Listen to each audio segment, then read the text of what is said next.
모르드게가 이 일을 기록하고 아하수에로 왕의 각 지방에 있는 모든 유다인에게 원근을 막론하고 그를 보내어 이르기를 한 규례를 세워 해마다 아달월 14일과 15일을 지키라. 이달 이날에 유다인들이 대적에게서 벗어나서 평안함을 얻어 슬픔을 변하여 기쁨이 되고 애통이 변하여 길한 날이 되었으니 이 두 날을 지켜 잔치를 베풀고 즐기며 서로 예물을 주며 가난한 자를 구제하라 하매 유다인이 자기들이 이미 시작한 대로 또한 모르드게가 보낸 글대로 계속하여 행하였으니 또 아각 사람 함무다다의 아들 모든 유다인의 대적 하만이 유다인을 진멸하기를 꾀하고 부르 곧 제비를 뽑아 그를 죽이고 멸하려 하였으나 에스더가 왕 앞에 나아감으로 말미암아 왕이 조서를 내려 하만의 유다인을 해하렸던 악한 꾀를 그의 머리에 돌려보내어 하만과 그의 여러 아들을 나무에 달게 하였으므로 무리가 부르의 이름을 따라 이 두 날을 불임이라 하고 유다인이 이 글의 모든 말과 이 일에 보고 당한 것을 말미암아 뜻을 정하고 자기들과 자손과 자기들과 화합한 자들이 해마다 그 기록하고 정해놓은 때 이 두 날을 이어서 지켜 패하지 아니하기로 작정하고 각 지방 각읍 각 집에서 대대로 이 두 날을 기념하여 지키되 이 불임일을 유다인 중에서 패하지 않게 하고 그들의 후손들이 계속해서 기념하게 하였더라. 아비하일의 딸 왕후 에스더와 유다인의 모르드게 정권을 글을 쓰고 불임에 대한 이 둘째 편지를 굳게 지키게 하되 화평하고 진실한 말로 편지를 써서 아하수에로의 나라 127 지방에 있는 유다 모든 사람에게 보내어 정한 기간에 이 불임일을 지키게 하였으니 이는 유다인이 모르드게와 왕후 에스더가 명령한 바와 유다인이 금식하며 부르짖은 것으로 말미암아 자기와 자기 자손을 위하여 정한 바가 있음이더라. 에스더의 명령이 이 불임에 대한 일을 견고하게 하였고 그 일이 책에 기록되었더라. 아하수에로 왕이 그의 본토와 바다 성으로 하여금 조공을 바치게 하였더라. 왕의 능력 있는 모든 행적과 모르드게를 높여 존귀하게 한 사적이 메대와 바사 왕들의 일기에 기록되지 아니하였느냐.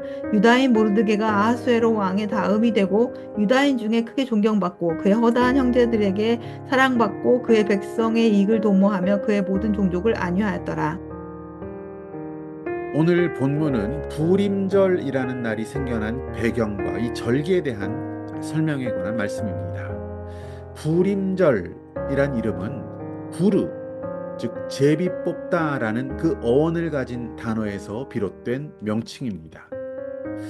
공교롭게도 유다 백성들을 다 죽여버리려고 했었던 하만이라는 자, 그가 제비 뽑아 얻은 멸망의 날이다라는 의미에서 부르라는 단어가 사용되었지만 하나님께서는 이 절망의 날, 슬픔의 날, 위기의 날을 구원의 날로 생명의 축제가 벌어지는 명절로 바꿔 놓으셨습니다. 역사상 첫 번째로 행해졌던 이 불임절 날에 있었던 일들을 22절은 이렇게 기록해 놓고 있습니다. 이 날에 유다인들이 대적에게서 벗어나서 평안함을 얻어 슬픔이 변하여 기쁨이 되고 애통이 변하여 길한 날이 되었으니 이 두 날을 지켜 잔치를 베풀고 즐기며 서로 예물을 주며 가난한 자를 구제하라 하매 평안한 날, 기쁨의 날, 이 불임절 날에 서로 예물을 주었습니다. 그렇게 관계를 회복하라고 하셨고요. 또 가난한 자를 구제하는 실천적 행동을 해서 사회적 책임도 다할 수 있도록 명령하십니다. 그리고 이 불임절 날을 대대로 기념하며 지키라 라고 말씀하시며 이 불임절의 의미와 뜻을 이 구원의 하나님을 신앙을 전수하는 자손들에게 전수하는 그 날로 절기로 지내도록 하나님께서 하셨던 것입니다. 다시 말씀드리지만 불임절 이것은 원어로 부르 제비 뽑아 정했다라는 뜻을 가진 명절입니다. 원래는 제비 뽑아서 유다 백성들을 다 죽여버리려고 했었던 학살의 날, 그날을 뽑아서 제비 뽑아서 얻었던 그 악한 날, 하만이라는 자가 정했던 그 악한 날입니다. 하지만 하나님은 그날을 구원과 생명 그리고 기쁨의 날로 바꾸신 것입니다. 성경에서 이 부르 제비 뽑기라고 하는 것은 하나님의 주권을 상징합니다. 하나님이 정하시는 날, 하나님의 주권을 인정해야 하는 자들이 모든 것을 다 맡겨드리는 행위로서 진행하는 제비뽑기. 그것이 이 제비뽑기의 중요한 의미입니다. 잘 아시듯이 아간의 그 범죄를 밝혀내는 과정에서도 제비 뽑기를 했습니다. 요나가 탔던 다시스로 가는 배, 그 배 속에서도 제비를 뽑아서 하나님의 뜻을 밝혀내고 죄의 책임을 묻게 했던 것을 우리는 알고 있습니다.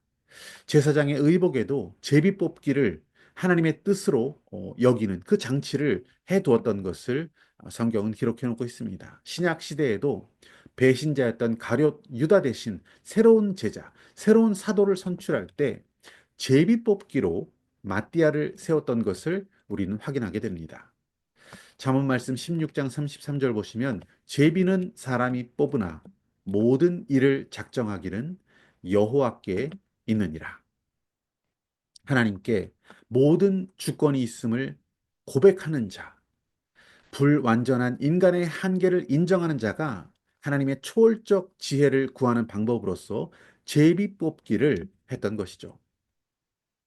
하나님의 주권이라는 뜻입니다. 결국에 요셉이라는 사람은 17의 먼 나라 종으로 팔려가지 않습니까? 그리고 억울한 누명을 쓰고 감옥에까지 갇힙니다.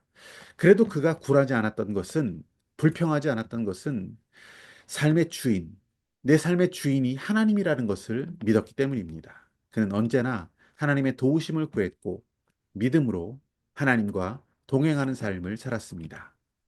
총리가 되었고 그를 찾아왔던 형들에게 이렇게 고백하죠. 창세기 말씀 45장 8절에 보시면 그런즉 나를 이리로 보낸 이는 당신들이 아니요 하나님이시라.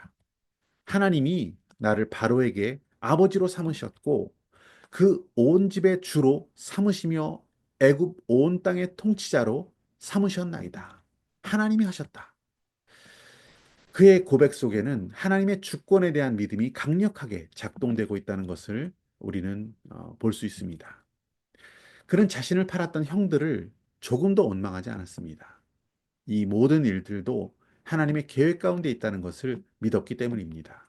힘들고 이해할 수 없는 긴 시간을 보내야만 했지만 요셉은 하나님께 온전히 바쳐진 그 자신의 인생, 그것을 하나님께서 절대 주권 가운데 인도하신다는 것을 신뢰했습니다. 오늘 본문은 에스더 말씀의 가장 마지막 부분입니다.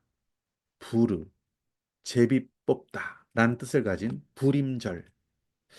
그날을 기쁨의 축제로, 생명의 축제로 새롭게 하신 하나님의 절대 주권을 우리는 이 불임절 절기의 이야기를 들으며 인정하며 다시 한번 생각해 보지 않을 수 없습니다. 하나님 손에 드려진 나의 인생, 우리 가족, 우리의 모든 삶이 되기를 소망합니다.